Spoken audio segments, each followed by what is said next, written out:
Nasipur bridge দিয়ে চলবে নতুন ট্রেন। সৈরাং থেকে কলকাতা ভায়া নসিপুর উদ্বোধনী ট্রেন পৌঁছে গেল মুর্শিদাবাদ জংশন। গতকাল প্রধানমন্ত্রী নরেন্দ্র মোদী ট্রেনটির শুভ উদ্বোধন করেন। এই ট্রেনে আগামী 16 সেপ্টেম্বর থেকে কলকাতা থেকে চালু হয়ে যাবে। এই ট্রেনে কলকাতা থেকে সোজা মিজোরামের আইজল জেলায় যাওয়া যাবে। এই ট্রেনটি কলকাতা স্টেশন থেকে সপ্তাহে 3 দিন মঙ্গল, বুধ ও শনিবার দুপুর 12টা 25 ছাড়বে এবং সায়রাং থেকে ছাড়বে সোম, বৃহস্পতি ও শুক্রবার সকাল 7টা 15 নাগাদ।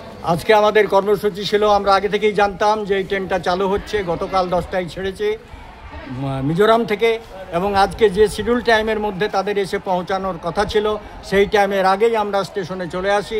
আমাদের রেল প্যাসেঞ্জার অ্যাসোসিয়েশনের সমস্ত কর্মকর্তারা আমরা হাজির ছিলাম।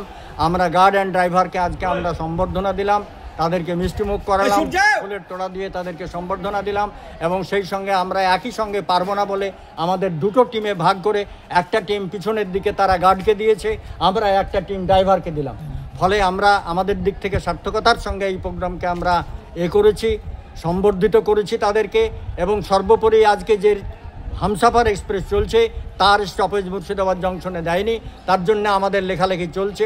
আমরা আগামী দিনে হামসাফার এক্সপ্রেসের মুর্শিদাবাদ জংশনের স্টপেজ তার দাবিও আমরা আদায় করে ছাড়ব এবং অন্যান্য যে দাবিগুলো আছে, এই রুটের ট্রেনে কোনো ল্যাট্রিন বাথরুম নেই, সেই দাবিতে আমাদের স্বাক্ষর সংগ্রহ অভিযান এবং আন্দোলন চলছে। সেই আন্দোলন নিয়ে আমরা ডিআরএমের কাছে আবার চিঠি চাপাটি করব। আমরা রেল মিনিস্টারকে চিঠি করেছি, আমরা রেল বোর্ডের চেয়ারম্যানকে চিঠি করেছি যে এই রুটের ট্রেনগুলোতে ল্যাট্রিন বাথরুম নেই। 227 কিলোমিটার জার্নি, এটা একটা ইনহিউম্যান ব্যাপার।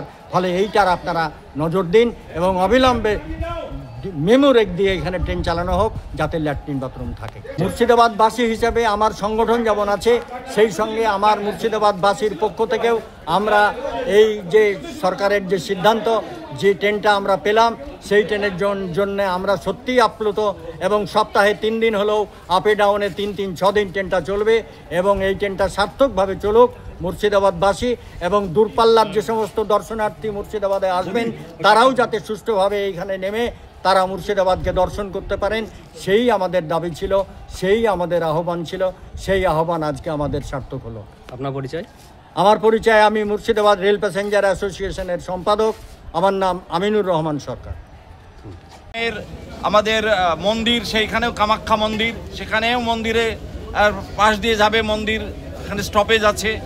তো এই যে আমাদের সুদূর কলকাতা থেকে একবার নর্থ বেঙ্গল হয়ে দূরপাল্লার সব থেকে বড় ট্রেন আমাদের এখানে আসছে, এটা আমরা গর্বিত। মুর্শিদাবাদের স্টপেজ দিচ্ছে এবং আজিমগঞ্জ জিয়াগঞ্জ, সেটাও আমার নির্বাচনী এলাকা, সেখানেও স্টপেজ দিচ্ছে। দুটোই কিন্তু জংশন। একসময় তো মুর্শিদাবাদ বাংলা, বিহার, উড়িষ্যার রাজধানী ছিল।